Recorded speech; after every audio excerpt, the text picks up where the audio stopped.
we want to constantly be eliminating all of the barriers that are realistic barriers that are keeping people from making some great ideas.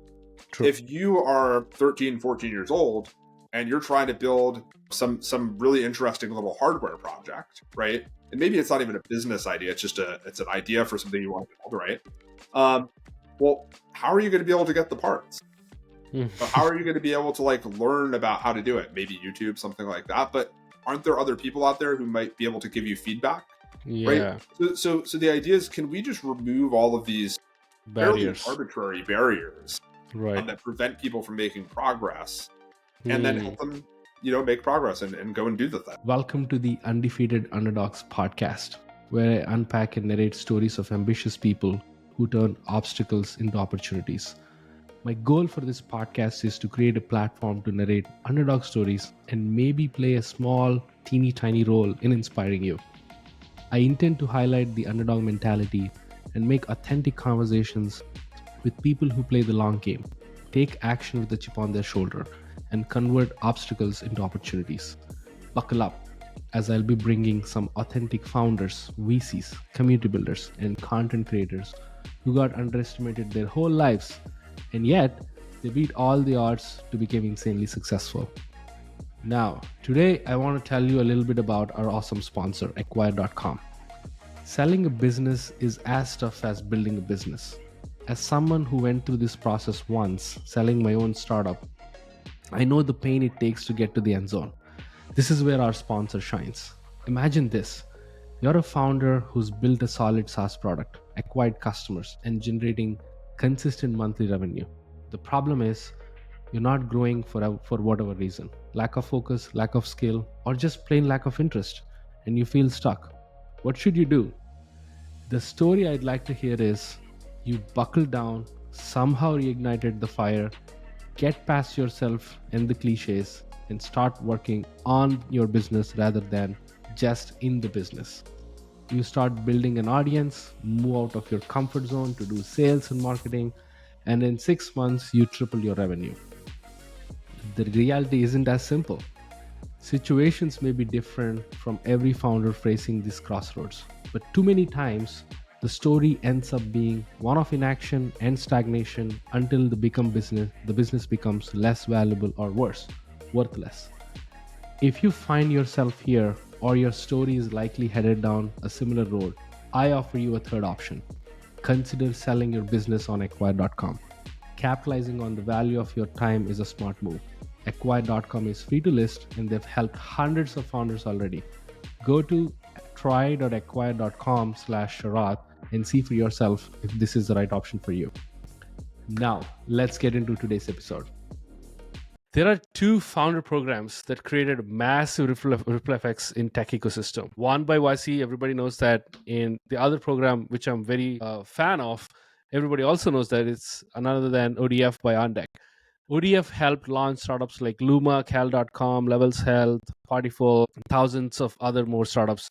The founders who went to ODF raised over $2 billion in funding from VCs like Khosla, Sequoia, A16Z, I can go on and on.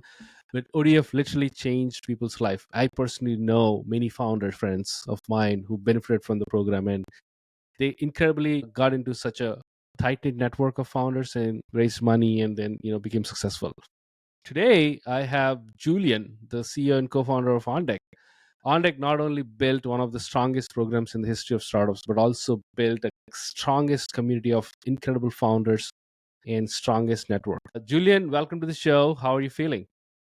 Great. And it's good to see you again. And it's great to be catching up. It's been a while. I think if I remember it correct, we both chatted around 3 years ago when I was doing this side project called Shoutout. We were kind of jamming about the ideas and we came a long way. So we use Shoutout a lot. Yeah. Yeah. OnDeck used to be one of the primary customers. So appreciate you for that. We came a long way and, so many things happened in between the last 3 years. But I'm very curious. Right off the bat, I want to start by asking you, let's go back to probably Julian in your 20s, right? Let's go back 10, 20 years ago. The question is, where did you fall in love? When did you fall in love with startups? When did you decided I want to do this? I want to be a founder. And one day I want to build something that's substantial, that's going to make impact. So talk to me about the initial early days of, Julian as a budding founder. So I'm 34 now. I probably didn't really know what a startup was until I was maybe like 19 or 20.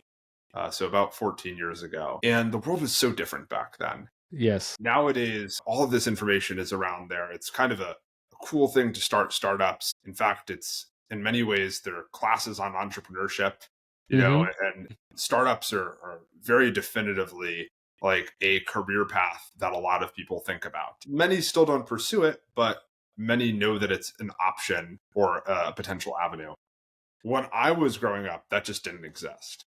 Mm. And if you grew up outside of Silicon Valley and outside of computer science, you just didn't know about startups. You might have even seen things that we now look at as inspirations for startups, but not necessarily made the connection that you could yourself go and build those things. And for me, my inspiration actually came from a fairly niche aspect of something that was happening in Boston at the time when I was going to school. I was in school for music.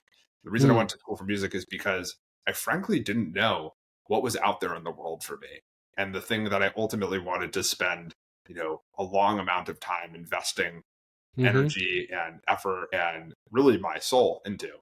Mm. And I went to music school because that was one of the things that I was sort of naturally drawn to and I was just naturally talented at. And when I was in music school, I was in Boston at a place called Berklee, and they had this really interesting thing that they had launched. I believe it was called the Arts Connect. It was Mm. effectively this forum that was email gated, and the only emails that worked were for three universities: my university, the music school, MIT, and MassArt, which is sort of a visual arts college. It's a really great school for visual arts. Mm. And at that point, I started to really see through this forum, even though there were only maybe a couple of dozen people posting any week, that there were interesting ways to collaborate with people outside of the music world and into the technology world or into the visual arts world. So I didn't just go to technology. I actually went and worked with people on animation projects as well at MassArt. But I met some people through the MIT side of it who were working on projects where they were really good technically, but pretty much everything else they needed help with. How to describe things, how to talk to customers, just generally how to communicate. And I think Right. that one thing that I'm pretty good at, and I've gotten much better at over the years, is communication, really being able to identify with people and understand what they care about and sort of how they think about things. And that was kind of the realization that, wow, one, there's these thing called startups that are really built by just one to maybe five people in the early Mm. days. And there's a lot more to startups than just building the software. And sometimes the person who's building the software can be really good at the non-software things. But other Mm. times they just want to focus on the software and they want to work with other people who have other types of skill sets. And to me, I always thought about, startups at that point as sort of similar to a band, right? If you play in a band, usually you don't play all the instruments. You have other people who play the instruments. And there could be somebody who's a ridiculously good drummer, but they're maybe just a passable guitarist, right? Right. Or somebody who's really good at singing, Mm. but you really don't want them to try and actually play any instruments. And Right. ultimately, I kind of took that and I said, well, gee, I guess startups are like bands. People need to have various skills, various interests, and be able to come together to make something special. So that was kind of the introduction to me, was that this was just another form of an artistic pursuit. Mm. Artists, they don't want to necessarily admit it all the time, but in order to be an artist long term, you either need to have, one really wealthy patron, or you need to have people, or maybe you inherited some money, Mm-hmm. or you have people who actually care enough about what you do to pay Mm. you for Mm. it. So ultimately there wasn't that much of a difference in my mind between, you know, startups, bands, other creative pursuits, because at the end of the day, unless you're independently wealthy, you need to have people who actually like this stuff in order to keep going. or it's Love, just very much a side project that you're doing for fun, and you're not planning on having it be your main thing. yeah, I love the way you compared startups is kind of like a music band. Because everybody has their own roles and they have to play their own part, and sometimes they just kind of juggle between each roles exchange, but at the end of the day they kind of produce one output, and they aim to do that over and over and over again. It's not like they produce one song and they just sit out, right? They do it again and again and again. It's same like the product is all about iterating, the sales is all about like selling more, kind of pursuing. I love the analogy, and I think one of the curious questions I had is follow up to that. What in your opinion, what are some things that founders can learn from musicians or artists? It's an interesting question. I think that it comes down to this idea that usually songs don't come out fully formed. So occasionally they do. There are all those stories of, the song just poured out of me, right? The music and the words sort of happened at the same time. But then there's other stories of the songs just took a lot of time and a lot of iteration. And there was the sticking point, and the song kind of got stuck for a while, and eventually it became the song that everybody knows and loves, right?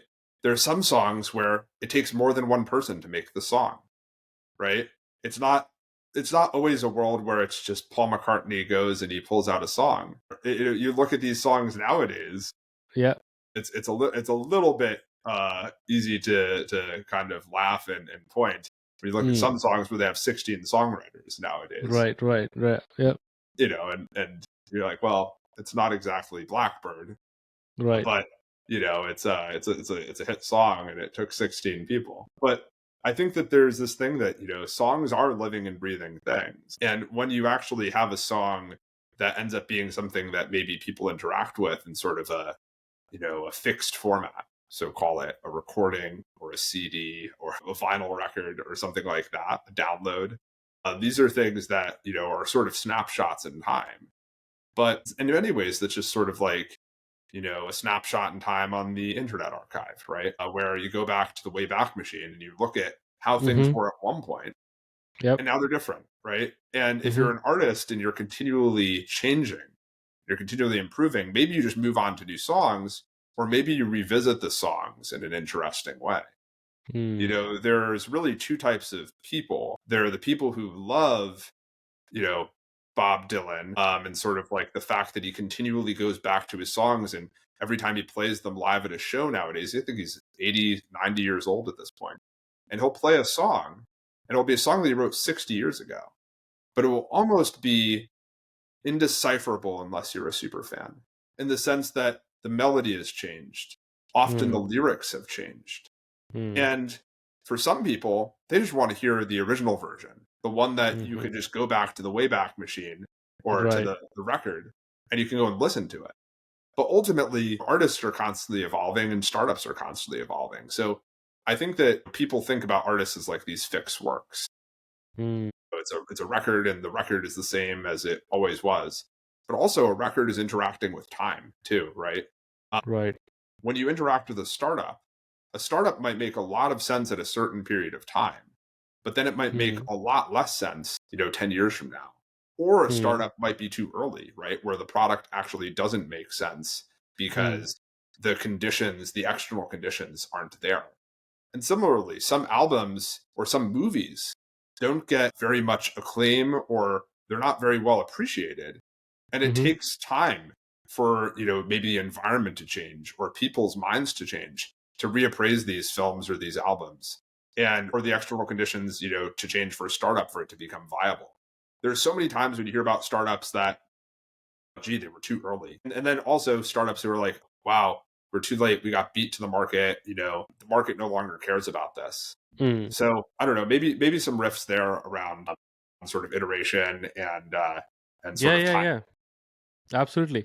And what you said is absolutely true. I think it's all about kind of the going back to original versus iterating and making it new. It's kind of like you pick an idea, like something that's very novel, launch it, versus you kind of go back to this boring idea people have been using they're getting tired of it and kind of take inspiration and reinventing it. I think it's kind of like similar path of building startups, going back to like artists refining their craft. What was like your first ever startup? Like what was like your the intro was good, you know, about okay, I want to be, or I got an introduction to this world of people building a band of, you know, founders or, you know, operators coming together to build something.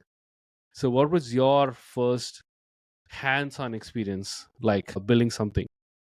Sure. So, a couple things. The first thing that I got involved with was helping a few people who were at MIT work on an idea. I won't go too into the details about the idea, but it was a highly technical idea Hmm. that had some aspects that could be sort of consumer oriented, or at least sort of prosumer in like a Shopify sense of things oriented. And the really interesting thing that I realized was that if you had certain background, or you had certain what I call like legibility, meaning Hmm. you had some sort of logo associated with your name. In this case, one of the people was an adjunct at MIT. You Hmm. kind of just got things given to you sometimes when people were just judging you based on kind of the logo versus anything else. Yeah. The And credentials they versus got they yeah. got into a they got into a program in Boston that they didn't even show up for the entire summer. Wow. And I was, still in college at the time. I forget what year I was. I just showed up every day, even though the people that were actually the founders of this thing didn't show up ever. And I just learned so much about the Boston ecosystem, about startups in general. And I Hmm. totally would have never gotten in because one, I didn't have a startup idea at that time.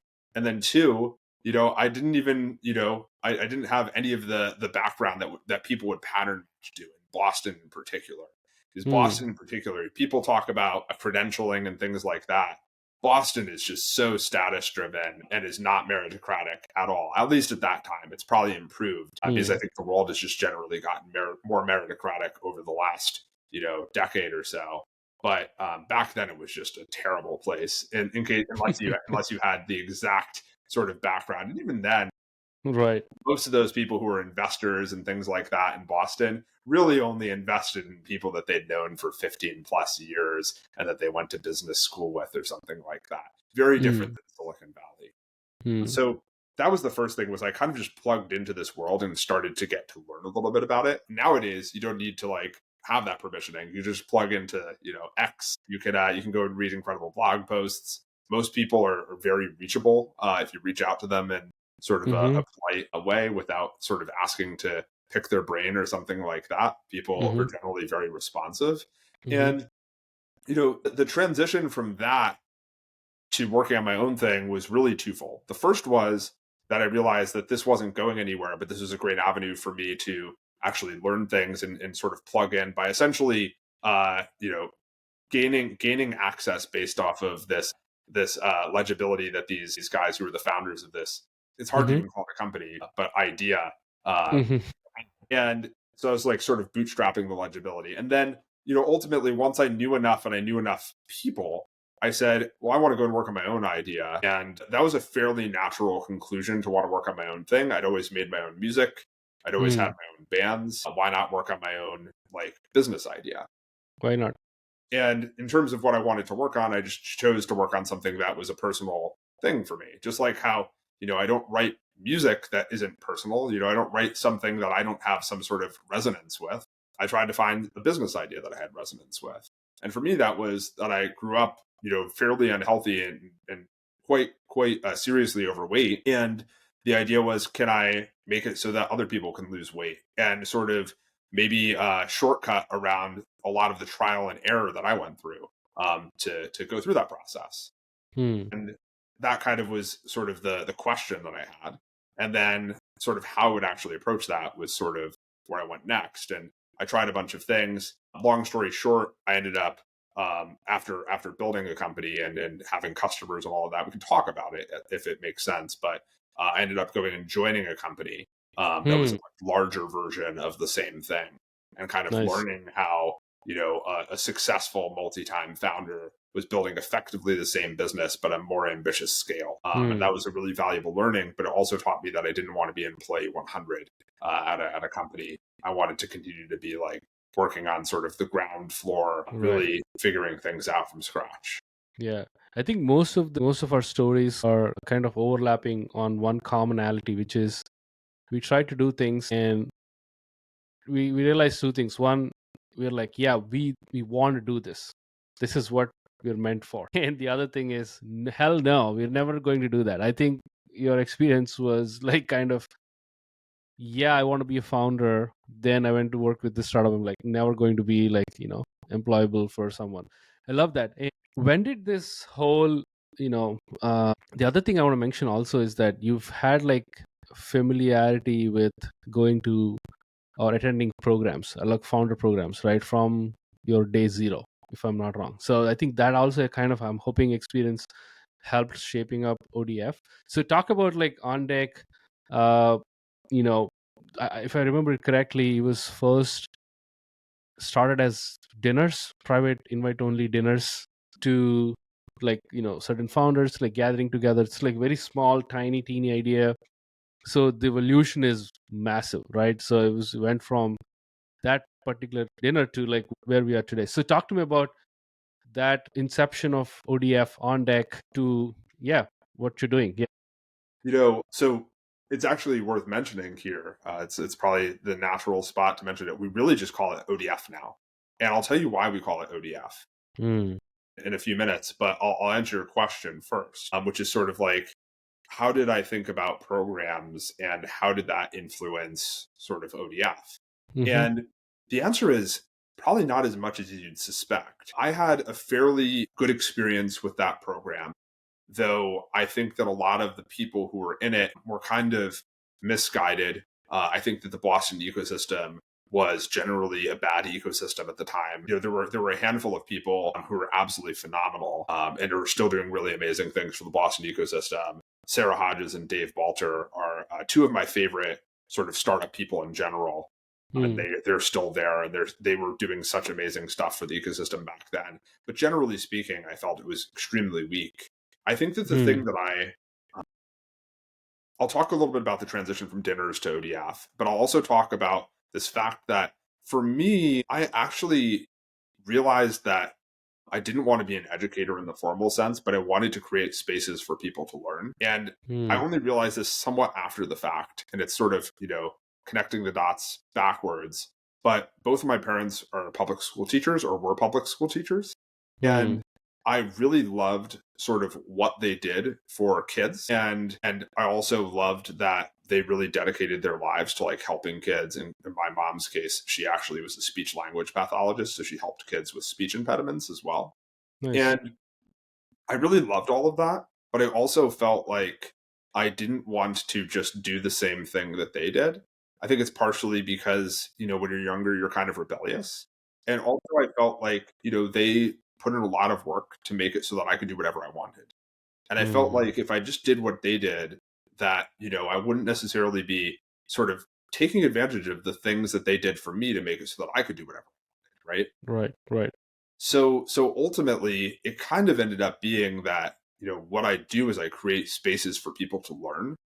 They're just sort of alternative or adjacent spaces to, a traditional education system. Mm, And, to answer the question about the evolution of ODF, we started off by doing these dinners and happy hours. And the premise of the dinners and happy hours was creating a place for people to explore what's next. And everybody there was either explicitly or at least sort of like maybe quietly exploring, maybe leaving their job or starting a company. And it was this really interesting space for people because typically if you go to a happy hour or a dinner, they're much more generic. It's kind of like networking. It's fairly cringe. People are mm-hmm, trying to like, get like business deals or find investors. But when you kind of created this common ground of everybody here is looking for a very specific thing, they're looking to like figure out what's next and almost find co-conspirators on that. mm, It kind of created this very shared experience, and people love that aspect of it. But the thing that we found was that when people did that experience, they went to these dinners and happy hours, they realized that there were so many people at the event that if they were having good conversations, they probably only met, one third, one quarter of the attendees. And mm, if you're looking for co conspirators, right, you yeah. want to find people who are a good fit for you. And what if you had the perfect person in that room and just by sheer, luck, you didn't end up meeting them, right? So Mm-hmm. the idea that people started floating to us was it would be really great if it wasn't just a dinner or a happy hour, but there were ongoing touch points between this group of people as they were making progress, as they were learning from each other. Because ultimately, again, you might not actually get to know the person in that room who's the right person for you to know as a potential co-founder, as a potential person who can give you an idea for what to work on next. And, Right. ultimately the response was always, when people said that, could you make it more of an ongoing thing, was, well, it's hard enough to host these dinners and happy hours. I was at the company that I was working at post my own company, and that was pretty time consuming. And I was hosting one of these a week at least. So 4 times a month, pretty significant. Wow. Hosting events is always like very time consuming. I think that people who don't do them don't realize just how much work is involved, especially when it Yeah. comes to being thoughtful about who attends. But, ultimately people kept asking for it. And eventually it just became clear that if we weren't doing it, we were actively not pursuing something that was valuable for the world. And also that was just generally interesting. For me, there's something really special about this intersection of people and ideas, and sort of actually going, like, pursuing those ideas together. And again, I don't really constrain that to technology or to music. I think about all of these things very interchangeably. But Mm-hmm. when you have people and these ideas come together and you start working on them together, just really wonderful things can happen. And I just love the idea of creating space for wonderful things to happen. I love that. And I think that was the reason I kind of asked about going back to where you kind of got inspired about the program, because I think you were benefited by the Boston program that invited you guys, so that you were kind of paying it forward in a way. And so I don't want to like talk about the history of OnDeck and the things you did. It was like we can spend like hours here, but OnDeck went on hypergrowth and then kind of went lean now. So talk to me about the transition, some lessons you learned, along the way. You're still kind of pursuing, you're still providing value to founders, you're still bringing them together in multiple ways. I want to talk about builders who run. That's one of the coolest things I saw on the internet. But yeah, you're still kind of doing the same thing, but in a lean, more personal way. So talk to me about being that hyper growth to now lean, the more importantly the lessons that you can share with the founders who are kind of going back and forth with it. I think there's a couple of things that, and I think it's worth sort of telling folks who are listening to this, who reasonably should not know much about the history of OnDeck, now ODF. But there was this period where we were in person, we were doing these cohorts of people who were exploring building companies, Mm-hmm. called it ODF. Then the pandemic happened, as it did for everyone. The pandemic happened and it changed a lot of things. At that point, we decided we wanted to go to building something that wasn't some sort of duct taped sort of like interstitial for a world where we would eventually go back to in person. We wanted to try and build something that was really wonderful in terms of these cohorts, so that it didn't just feel like a lot of people talked about how college Zoom university really sucked, right? And we didn't want to create sort of this crappy Zoom university. We wanted to create like ODF as if it was imagined from the ground up for a digital audience.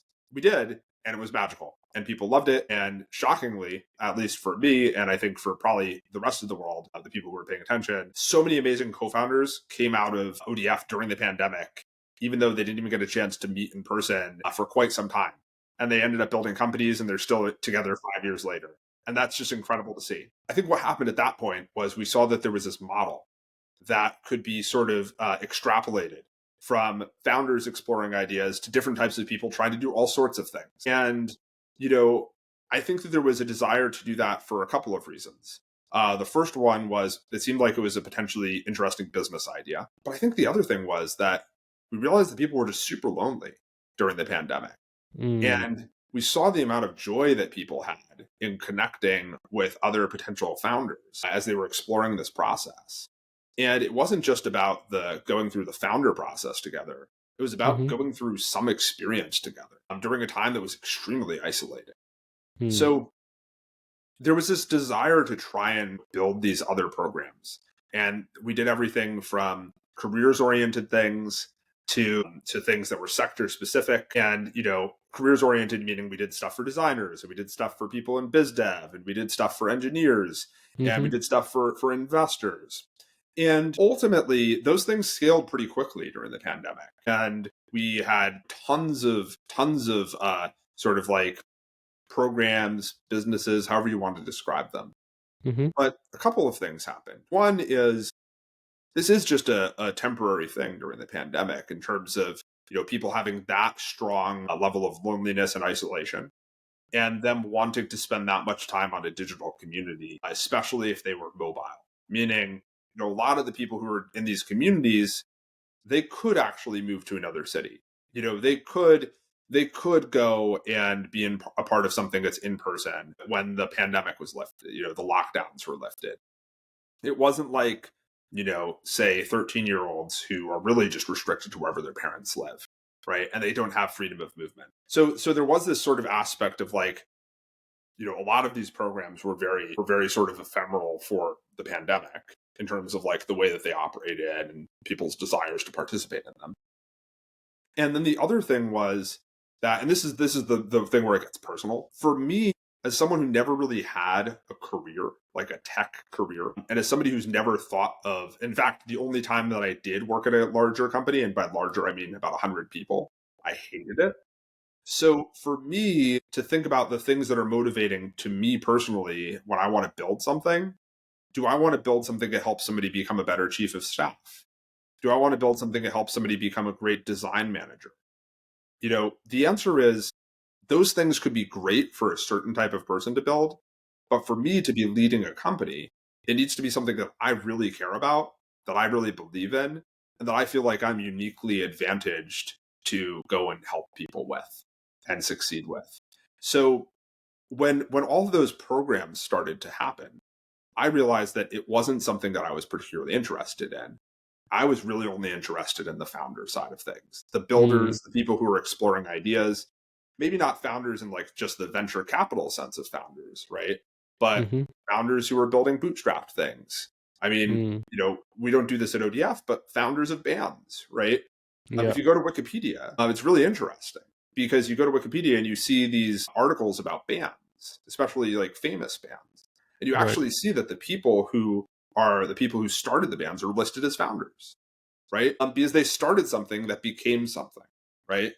And for me, I really love that. I love the builders. I love the people who are like starting things and originating things. And when it came time to look at what we would do after the pandemic and what my part might be in it, I said I really want to only focus on helping make things for people who make things, Mm. and specifically for people who are originating things, people who are Right. starting with nothing and taking nothing and somehow transforming it into something that has a lot of potential to be really impactful in a variety of ways.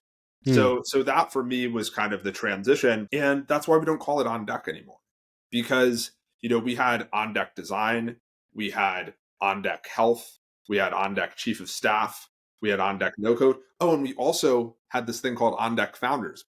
It became a very small part, even though founders were the thing we started with. It became, in my opinion, a small part of something that was much larger, and I didn't like that. I really wanted Mm. to focus on founders exclusively, Mm. and these people who were exploring what they were building. Mm. And that's why we call it ODF, because ODF was always the founder thing. And by sort of dropping the on deck, we're saying we are explicitly ODF, we are explicitly founders, Mm. right? And then, of course, we do other things that are for different types of founder-esque people, like Merge, and we can talk about that. Yes. But the Yes. general premise is get back to our focus on these people who are originators of ideas and products and creations. And talk to me about, yeah, I love that. Love, appreciate you for sharing and being transparent and what went and kind of like what you learned. Couple of follow-ups. One is what you said is very interesting. It's kind of like you caught a wave during pandemic, and which is people being lonely, and now you're being focused in person. That's what the new ODF is about. 1 week, high intense, like 80 to 100 people coming together, building something, launching. That's like very, very, very in person. Yeah, I'm very curious about your thoughts on building a community in 2025 where everybody's in person. And I think people are, I agree, there are some people who are lonely. That's why there are these products like friend.com and there are other things that are popping up. But there are also people who are like feeling really joyous, like just meeting other people in person. Yeah, talk to me about your take on if you were to help other founders build a community in 2025, what would you say to them? Well, yeah, it's funny. I don't necessarily know if just being in person makes you less lonely. I think that Okay. there are so many people who are lonely today as founders. And in fact, I would say being a founder is probably one of the loneliest pursuits. And I don't mean being a founder again from just a tech startup perspective. I mean, think about how many people are trying to start bands and, Mm, they have people who most people just don't care. Think about the person who's trying to like play at a bar and just hoping anybody will pay attention to what it is that they're doing. Or you put right. something on YouTube or on Spotify or whatever, and you just don't get any streams, right? Mm-hmm, mm-hmm. You have like you're constantly combating indifference and people who are like, well, when are you gonna get a real job? Right? Like Mm, when are you gonna give up that thing and like get yeah. realistic, right? So, and that's before you even start sometimes, right? And in fact, like that might even be arguably why a lot of people don't start, right? Because they're so worried about that external pressure. And it's easy to be very dismissive and say, oh, like, fuck the haters, whatever, like, just go and do it. But I think a lot of people really, like, genuinely will make good founders or good creators, but they just need some help and they need help navigating the loneliness. Mm-hmm. And it certainly can be something that you do alone, but it certainly helps to have other people. And the way I describe ODF and, in some ways merge, we'll talk about it, but Mm-hmm. is we take something that's sort of isolating and anxiety inducing and take it and turn it into something when you bring people together that makes it feel communal and makes it feel invigorating, right? Mm-hmm. And so if we can actually bring people together and sort of like help them get more excited, help them feel more like they're not alone, and they're naturally going to gravitate towards 1 to 5 people within a cohort or within the community. I'm not saying everybody's going to have the same level of close relationship where they can confide in each other, but when you find those 1 or 2 or 5 people, that is so important and so impactful for you. And that person that you can talk to and just be totally real with, Mm. that is extremely important. And I think, yeah, let's talk about. I'm curious about merge. It's kind of like giving you guys giving grants to these young people, out of the box ideas. So talk to me about that program. It's kind of like a small extension to ODF, right? So yeah, I would love for you to explain, what you're doing, how you're excited about. Not just that. Before you answer, I have to mention the listeners something. I think you guys are on a shipping spree, launching multiple projects, moving fast, not worrying about the perfection of it, but just putting it out, right? So we have to talk about like bunch of other things, but merge is one of the projects you guys launched recently, alongside stamp list. Is awesome. So yeah, we can talk about those, but yeah, talk about merge and the grant recipients. How are you kind of approaching taking it slow? Again, it's all lean, right? You're not over promising. You're very very realistic in approaching this in a very real way. So yeah, talk. I'll let you explain.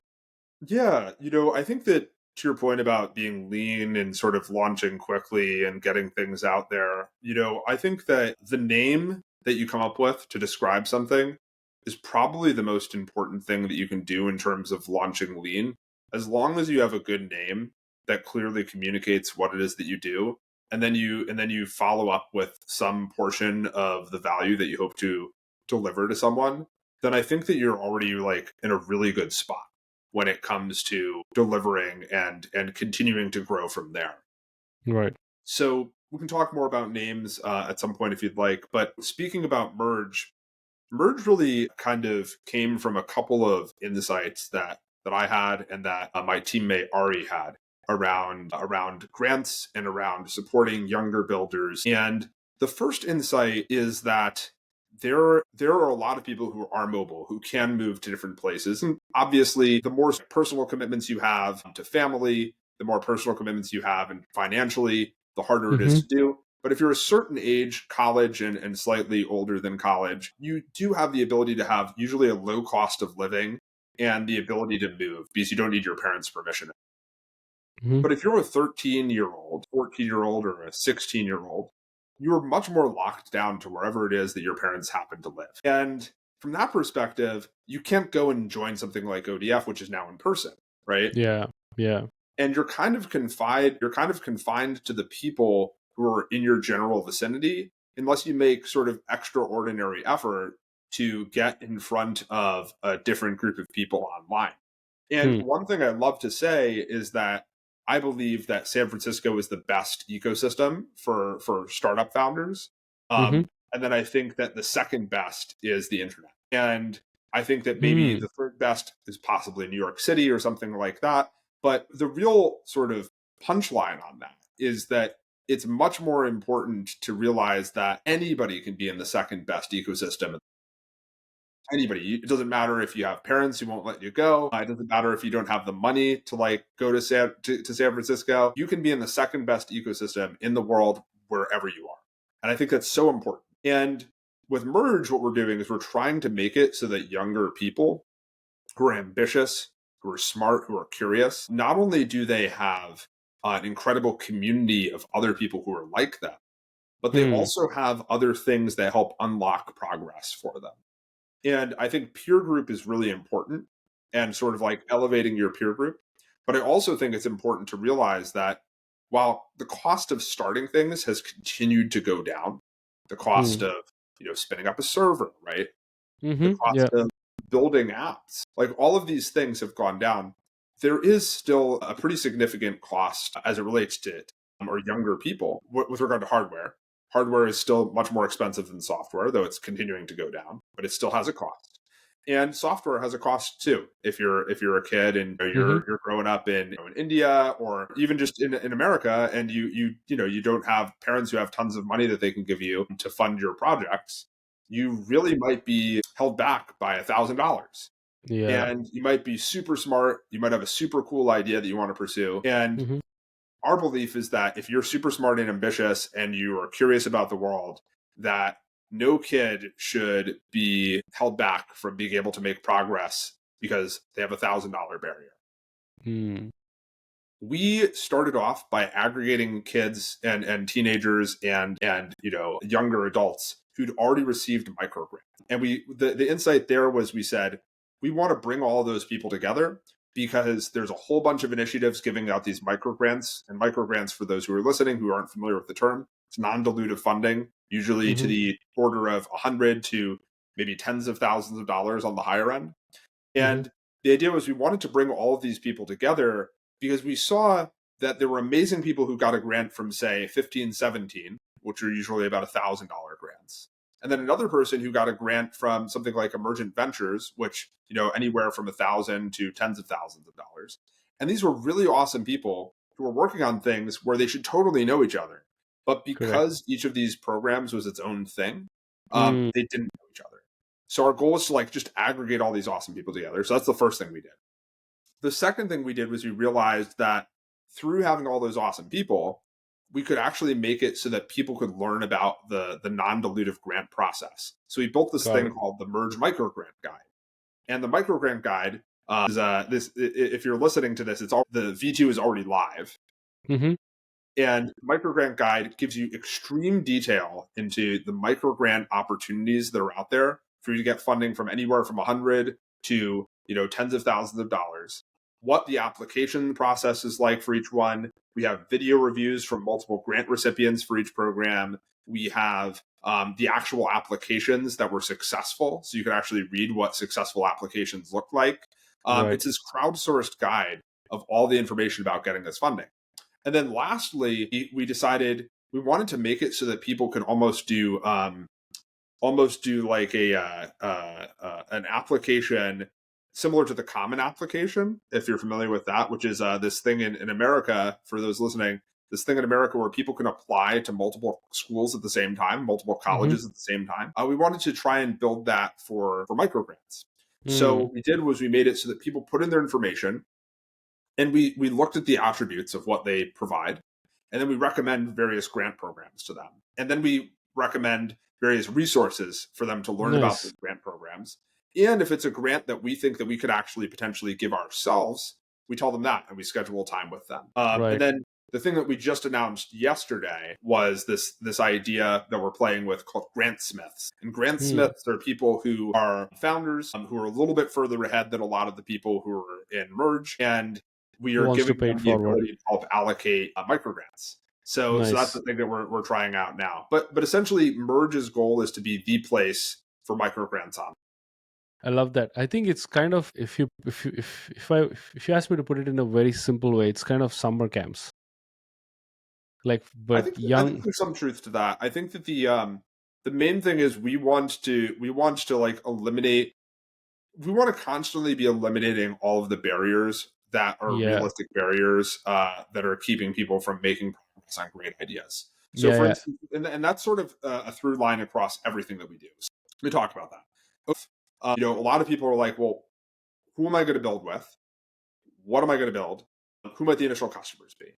Right. And then a bunch of other questions. But those are three really important things that until you figure those things out, you're really not going to be able to start a company, because those are kind of like what we True. describe as the missing pieces. True. If you are, 13, 14 years old and you're trying to build, I don't know, some really interesting little hardware project, right? And maybe it's not even a business idea, it's an idea for something you want to build, right? Well, how are you going to be able to get the parts?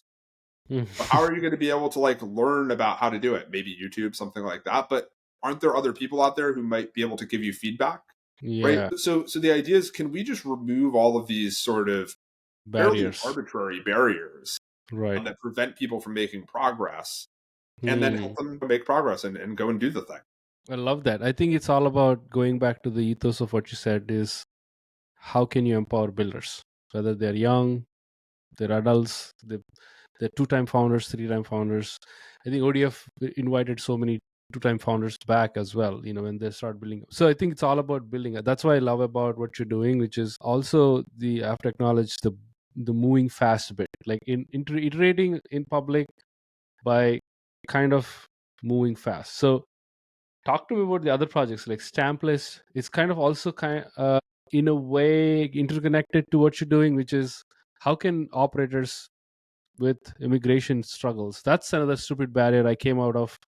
It's one of the worst things that can happen to a talented immigrant, to not be able to work at a startup or even build a startup because they're, by law, they can't do. So that's, yeah, talk to me about like Stampless, what you're doing there, where you're going after that. Yeah, sure. So Stamplist is a really simple premise. What we do is we highlight what we think are breakout companies that are looking to bring amazing people onto their team, regardless of where they are in the world.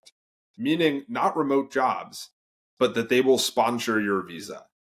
So if you're in America and you're on a visa that ties you to your current employer, these are companies that will happily sponsor a visa to make it so that you can go and work for them. If you are living abroad, let's say in Europe, and you want to move to San Francisco to work at a startup, these are companies that we think are just incredible high growth companies that are excited to sponsor your visa. Nice. The thing that's really interesting about this is, one, no one's really highlighting those types of opportunities. So it's actually fairly opaque, other than going to Stamplist to see that there are companies that will sponsor visas. And then two, another thing that's really fascinating and that we've learned recently is just how few companies understand that sponsoring a visa is an incredibly easy thing to do. It's relatively low cost when you think about sort of the value of a great teammate. And they don't realize that it's something that is actually feasible. And ultimately, this makes it so that these people are able to hire incredible talent that otherwise doesn't know that they're available, and that they're able to actually go and work at these companies. So it really solves problems on both sides. And then ultimately, we realize that so many of these builders, these founders, are looking for their first couple of hires, and that like this can have a meaningful impact on that. So that's why we do it. But Stampless is actually a sort of a small project within a much larger thing that we're working on, which is called Landing Club. And Landing Club, the premise of that is to really make it so that people, when they come to San Francisco, they have the plug into everything. And the goal is to make it so that you are, if you're moving from abroad, that we handle everything from you. We help you find your people. We help you find your housing. We help you get your finances in order. We make sure that your visa is set up. You know, and Stampless is just like a small fragment of that. And you know, also I should mention that we work with an incredible firm called Lighthouse, which is a former teammate of mine, Min Kim, and they're just incredible at helping founders and early employees navigate the visa situation. And we've, you know, teammates on our team have gotten visas through Lighthouse, and so many people in ODF have, and now Merge as well. No, I have to acknowledge that the awareness bit, it's 2024, and so many people don't know they can file for an O1. They're still like kind of thinking it's kind of something that's a mirage out there, and only very few Most people companies can get don't know it. that they can Exactly. do that. It's a huge hiring advantage. Yeah, I think that's something that, you know, I've thought about it, like building something similar to what you're telling about, because I saw the pain. My God, back and forth like so many times, you know. Yeah, it's such an important thing. Let's talk about like a fun thing which you're doing, which is Builders Who Run, and talk about that club. So how did that came up, and how are you doing, like how are you managing building everything and then running?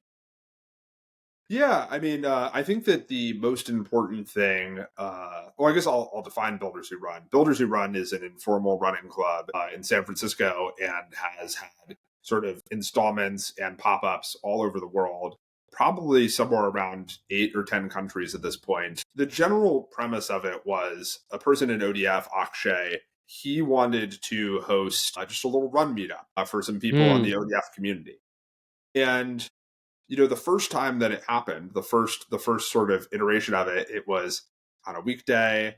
It was sort of at an inopportune hour, and I think only like 3 people showed up. But the good news is that when you do something and you care about it, it doesn't matter if only 3 people show up the first time, because also you could be like only 3 people show up, or you could be like 3 whole people showed up. Sure. Yeah, Right? the Like perspective that's changed. amazing. People showed up. You put something out into the world, and something happened. Right? Right.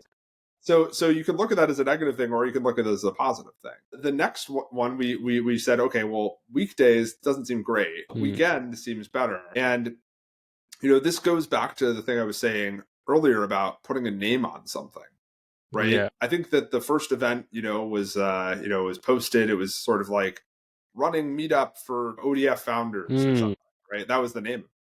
But when you give something a name, it takes on sort of another level, right? And we posted about the second run, the second week of the run, and just more people got interested in it the second time. And you know, I texted a bunch of friends who are in SF, and I said, "You guys should come out. Like, I haven't seen you in a while. It'll be really fun." And then we posted some photos after that second run. Maybe there were like 6 or so people who showed up to the second run, and it was fun. It was great. Like, the people who went had a lot of fun. You know, again, really tiny. But then we posted about it on Twitter, and somebody quote tweeted who I'd never met before. And they said, "We're going to do this in," I believe it was Toronto. "We're going to do this in Toronto." Nice. And then, you know, I was like, wait a second, maybe we just started like this international running club for builders. So then I just quote tweeted that, and I said, you know, like, introducing Builders Who Run, you know, Nice. an international and decentralized running club for builders. And you know, like, it ebbs and it flows. Like, I would say that, like, definitely San Francisco is the place that it's like most predictably happening any given week. I think we're on the 34th week in a row or something like that. Wow. It's really cool because you get to a stage where there are enough people who've done it now that if you're not in town for some reason, you're visiting family or something, you actually have other people who are extremely excited to, you know, co-host or host it. Yeah. And in fact, this coming weekend, it's going to be hosted by 2 guys who actually run Builders Who Run in Dubai, who just happen to be in San Francisco. I'm going to be out of town, and they're going to be hosting it there in San Francisco. So it's just really cool to see. But I guess, like, the thing for me is, I think more founders should be doing more physical fitness. I think that running is particularly good. I've personally found that running for me has been something that whenever I'm sort of feeling blocked or tired or anything like that, going for a run actually just completely resets me and makes it so I Absolutely. can go and, tackle another, full like set of work and just like thinking through the next hard thing. Absolutely. And I think that to me is a successful community. I've so many founders asked me before about, hey, how do you say that a community is successful or not? What kind of metrics you measure? I think metrics are good. I think what you said is absolutely true.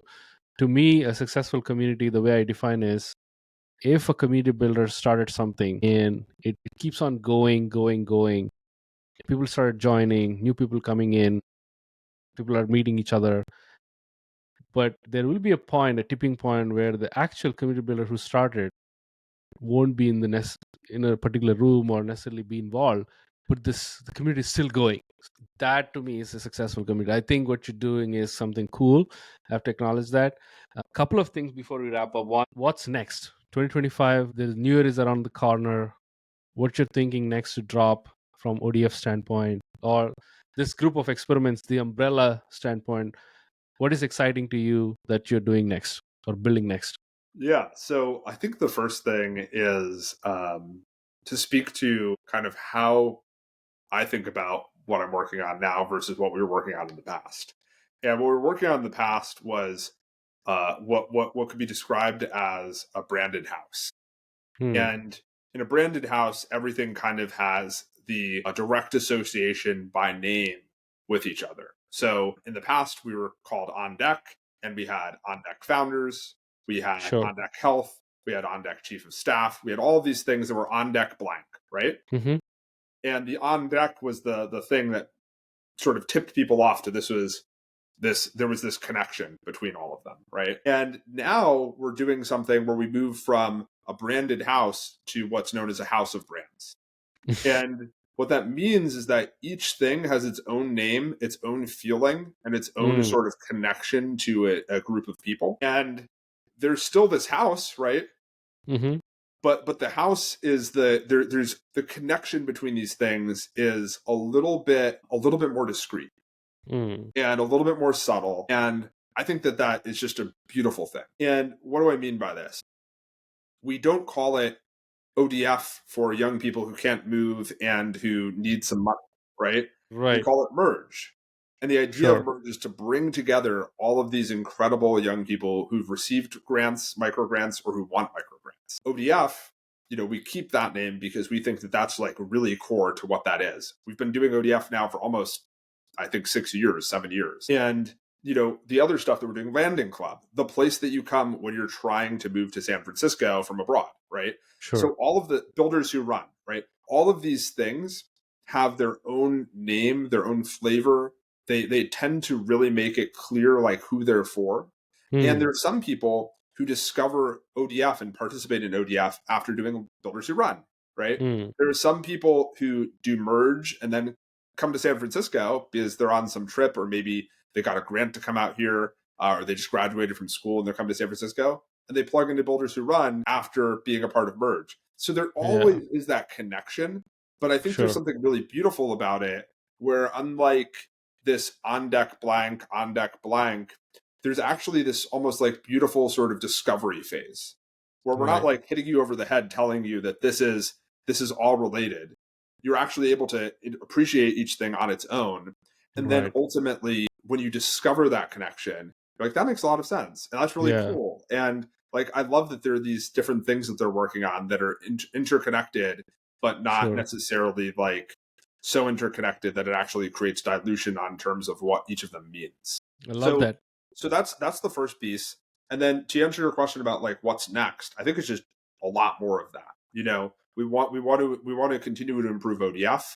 We want to continue to improve what we do at Merge. Again, like ODF, we want to be the place for people who are exploring what's next when it comes to Mm-hmm. starting a company. Mm-hmm. These are people who are debating whether or not they want to start a company. Some people are like, almost 100% committed to starting a company. Other people are trying to figure out if they can find the missing pieces, if that's compelling to them.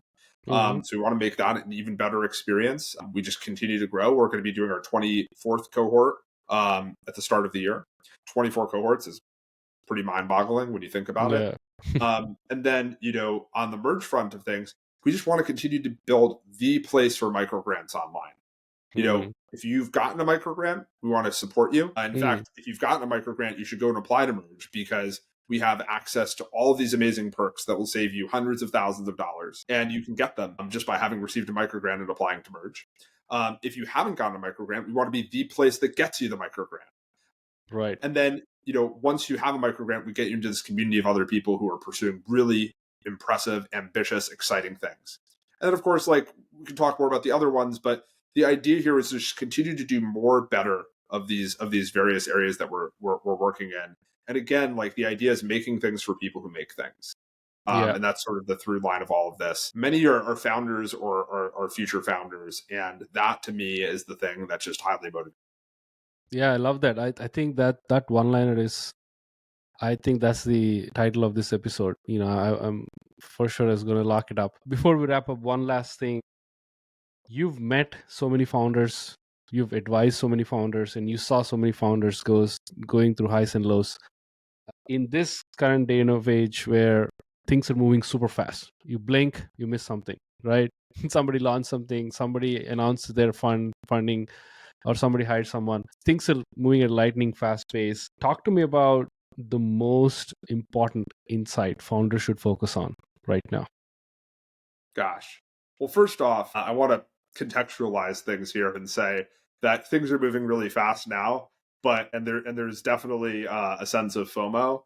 But just remember that back when Web3 was sort of in one of its peaks during the pandemic, when you blinked, you literally would miss an opportunity to make tens or hundreds of thousands of dollars, usually from nothing. Right. And you'd see your friends. You'd always hear about your friends making money. You wouldn't hear about them losing the money. But the thing is, we're not in that time. We're in a time that's actually much more sustaining, in the sense that those were sort of these little hacks and ways to sort of get an edge and make some money flipping some meme coins, and that's still happening nowadays. Right now, I think the main thing to do is focus on things that really kind of identify and match with what you want, right? And try and figure out what you want. And what does that mean? There's some people who really want to work on a specific thing. There are other people who want to work on just making money, right? If you just want to work on a specific thing, don't let the people who are just trying to make money get in the way, right? Don't let them distract you. Don't be like, oh, should I just be building, this app that makes a lot of money because it sort of cashes in on sort of a clever use of AI in this moment in time? The answer is if that's not actually what you want to do, don't get distracted by people who are doing that. But also don't throw shade at people who are doing that. Don't be like, oh, that's so dumb. They should be working on something that's more meaningful to them or something. Don't be judgmental about what people want, what people want to do. But if you want to be a person who's building something just to make some money, don't get too hung up on, something more idealistic, at that point. Don't listen to what people are telling you when they're saying, oh, don't you want to figure out something you want to work on for the next 10 years? No, you don't have to worry about that. If you're just trying to make some money, there are ways to build apps and get customers very quickly. How sustainable are all of those things? Hard to say. You might end up with something that is very much a flash in the pan type thing. You make tens or hundreds or even millions of dollars. But the thing is that maybe it's not sustaining.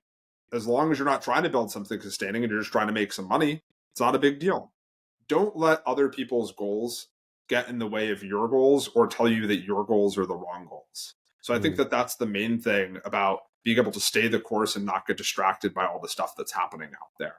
I also think that if you have time, meaning you have time outside of school or outside of work, you should just try and be learning and experimenting and tinkering with as much stuff as possible. Because there's just so many cool things out there. And most people don't have the freedom of time. So if you have the freedom of time, you should really be making the most of it. I love that. I think couple of bangers right there.